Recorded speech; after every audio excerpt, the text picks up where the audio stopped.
अर्जुन कह रहे हैं, हे कृष्ण, यदि कर्म की अपेक्षा ज्ञान श्रेष्ठ है तो हे केशव, तुम मुझे ऐसे हिंसक कर्म में क्यों ढकेल रहे हो? समस्या का यही आखिरी उत्तर है।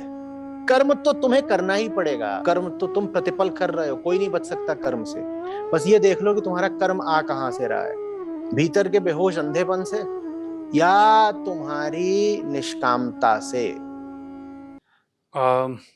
मेरा सवाल है ऋण के सब्जेक्ट में, ऋण क्या है और ऋण से मुक्ति कैसे मिल सकती है? कहीं पे पढ़ा था 3 तरह के ऋण होते हैं, देव ऋण, ऋषि ऋण और पितृ ऋण, पर कुछ समझ नहीं है तो आप मूल ऋण की बात करते हैं। बिखरी हुई चीज़ों की बात करने से कोई लाभ नहीं होता, मुझे पसंद ही नहीं आता। मूल ऋण क्या है? ऋण क्या होता है? ऋण क्या होता है? जो ले लिया है किसी से, तुम्हारा नहीं है, पर किसी उद्देश्य से लिया है। यूं ही नहीं ले लिया है, खर्चने के लिए नहीं ले लिया है, लिया है ताकि उसका सदुपयोग कर सको, सदुपयोग करके जिसकी चीज़ है फिर उसको लौटा दो। यही ऋण है ना। ऋण लेने का मतलब है कि पहले तो जो लिया उसका सदुपयोग करो, फिर जो लिया उसको लौटा दो। ऋण की कुल प्रक्रिया यही होती है कि नहीं होती है? तो जन्म ही ऋण है। बैठिए। मानव जन्म ही ऋण है।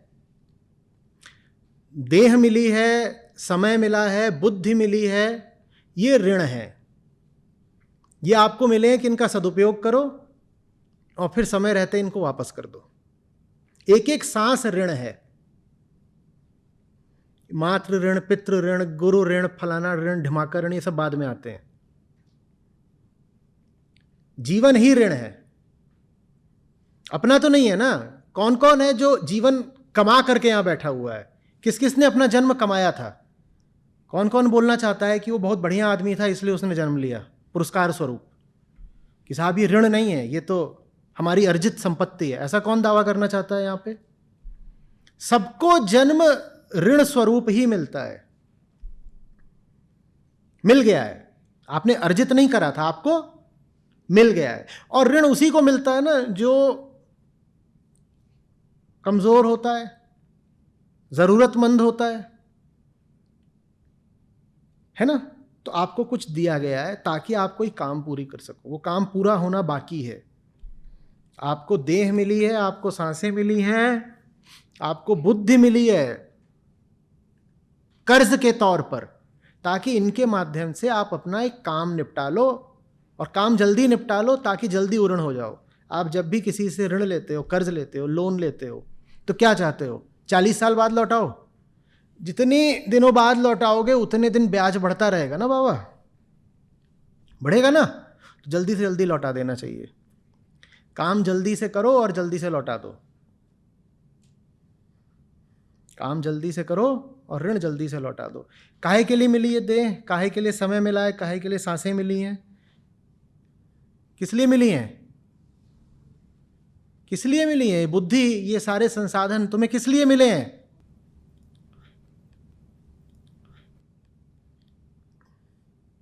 हमारी हालत उस एंटरप्रेन्योर जैसी है जिसको ही पता ही नहीं कि उसको फंडिंग मिली किस लिए है। वो फिर क्या करते हैं? अपनी फंडिंग का खा जाते हैं।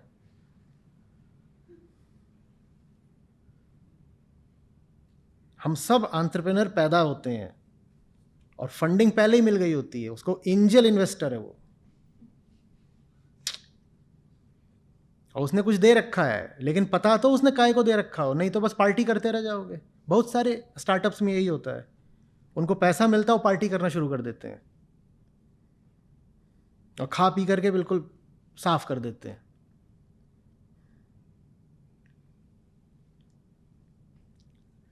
ये सब कुछ जो मिला है कर्ज के तौर पर, उसका इस्तेमाल करते हैं मुक्ति के लिए।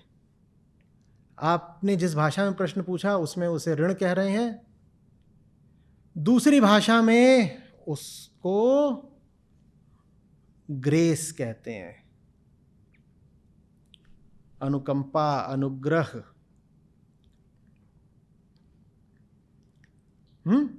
और तीसरी भाषा में उसे आप भेंट या उपहार भी कह सकते हैं। पर कुछ भी बोल लो, ऋण बोल लो, अनुग्रह बोल लो या उपहार बोल लो, एक बात तो पक्की है, चीज पर आई है। उपहार में भी चीज पर आई है, अनुग्रह में भी चीज पर आई है और ऋण में भी चीज पर आई है। संतों ने बार बार यही समझाया है, ये चीज पर आई है लेकिन तुम्हें दी गई है, इसका इस्तेमाल कर लो, सदा के लिए नहीं दी गई है। कोई भी तुमको ऋण इसलिए नहीं दे देता कि सदा के लिए है, हमेशा एक उसके साथ मियाद जुड़ी होती है, इतनी अवधि में लौटा देना।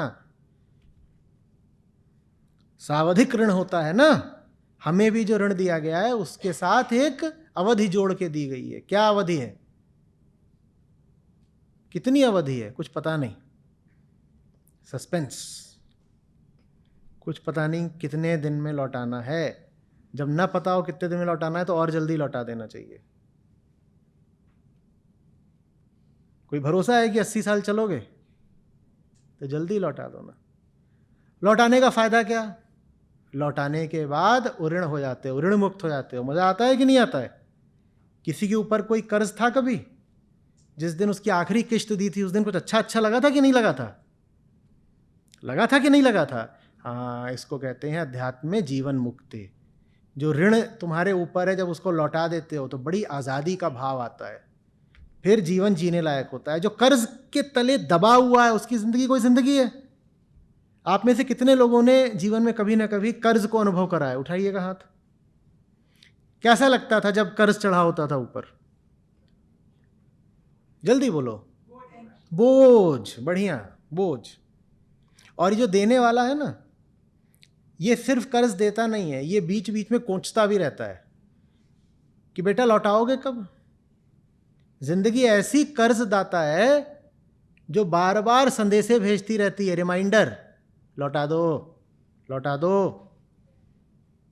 ये जो हमारा पल पल का दुख है, ये जीवन के संदेशे हैं कि कर्ज लौटा नहीं रहे हो तुम, कर्ज लौटा नहीं रहे हो तुम। बोझ, बोझ के तले जी रहे हो, इसीलिए दुखी हो। तो फिर संतों ने कहा, तेरा तुझको सौंपते क्या लागत है मोए। कर्ज था, तुझे लौटा दिया, हमारा क्या था? हमारा था ही नहीं, हम अपना क्यों माने? जो चीजें तेरी थी तेरी, हम उन्हें अपना मान करके ही तो फंस जाते हैं। हमारा इसमें कुछ भी नहीं है। और उससे बड़ा मूर्ख कौन होगा जो कर्ज की चीज को अपना मान बैठे। पहली चीज जिसको अपना मान लेते हो वो है देह। जब देह को अपना मान लेते हो तो फिर माँ बाप को, बीवी को, बच्चे को, संपत्ति को, इन सबको भी अपना मान लेते हो। जब बुद्धि को अपना मान लेते हो तो सोचते हो जो ज्ञान संचित किया है ये तुम्हारा है। जब समय को अपना मान लेते हो तो समय को व्यर्थ उड़ाना शुरू कर देते हो। इन्हें अपना नहीं मानना होता, ये पराई चीजें हैं। घड़ी की टिक टिक चल रही है, कांटा उल्टा बढ़ रहा है, काउंटडाउन है मामला का, है ना। वो आदमी बहुत आगे निकल जाता है जो समय को आगे बढ़ते नहीं पीछे घटते देखता है। वो ये नहीं देखता कि अभी कितने बजे हैं, वो ये देखता है अब कितना बचा है। बढ़िया है ना, ये तुकबंदी सी हो गई। ये नहीं देखो कि क्या बजा है, ये देखो कि कितना बचा है। कुछ पता नहीं कितना बचा है। लौटाओ, लौटाओ, लौटाओ। कैसे लौटाओगे? उसका जो सही उपयोग कर लेता है वो ऋण हो गया। यही लौटाने का एकमात्र तरीका है। मुक्ति के लिए अपने सब संसाधनों का पूरा उपयोग कर डालो, ऋण हो जाओगे, ऋण मुक्त।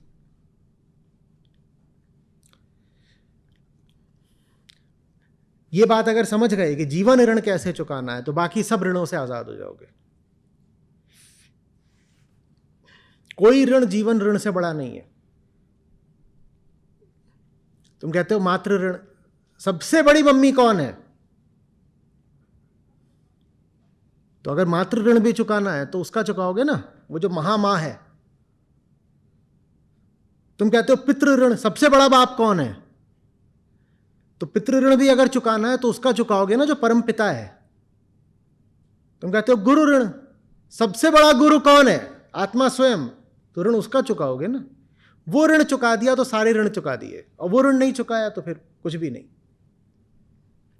ये समझ में आ रही बात? ये जीवन को देखने का एक बिल्कुल अलग, साफ और सही नजरिया है। जिंदगी उधार की चीज है।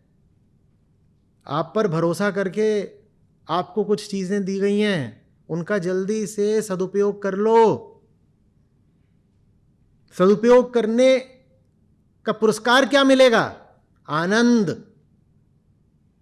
जीवन जीने लायक हो जाता है। मुक्ति में बड़ा आनंद आता है। फुर्र उड़ता पंछी, मजे ही मजे। या बंधा कैदी,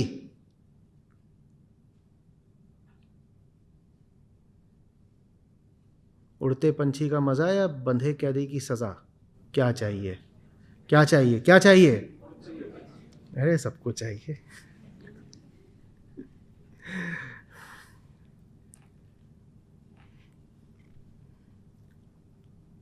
तो ठीक है, फिर सबको एक मंत्र देता हूं।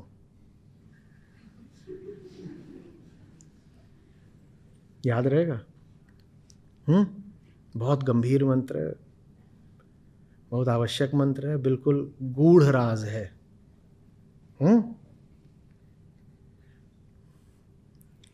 आदिकाल में एक बहुत पहुंचे हुए ऋषि हुए थे, उन्होंने अपने शिष्यों को दिया था। मुझे अपनी गुप्त शक्तियों के द्वारा उनसे मिला है। तो आप सब श्रोताजनों को मैं बिल्कुल सुपात्र जानकर आपको दे रहा हूं, पूरी गंभीरता से और शिष्यत्व से सुनिए। मंत्र है फुर्र। क्या है मंत्र? फुर्र।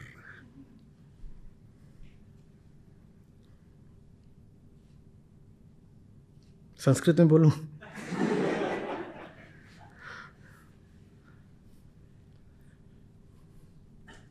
इससे बड़ा कोई मंत्र नहीं होता। फुर्र।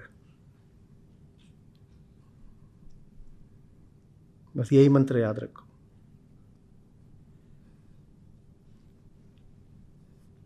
पंख ऋण है।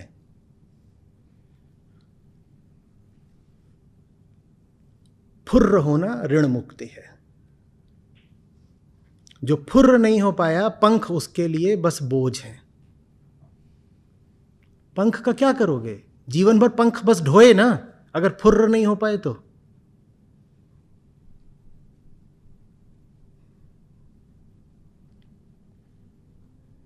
सोचो ऐसे पक्षी को, जीवन भर पंख ढो रहा है। पंख है और ढोए जा रहा है, ढोए जा रहा है, फुर्र कभी हुआ ही नहीं।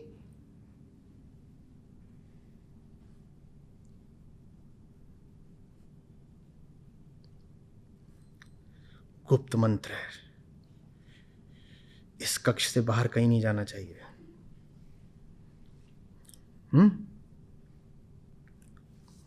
शोले फिल्म की तरह, किसी को कानो कान खबर नहीं होनी चाहिए, है ना?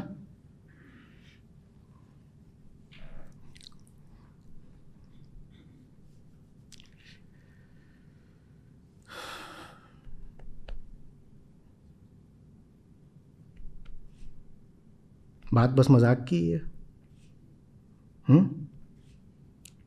फिर ठीक है, अगर मजाक से आगे की बात भी समझ गए तो ठीक है।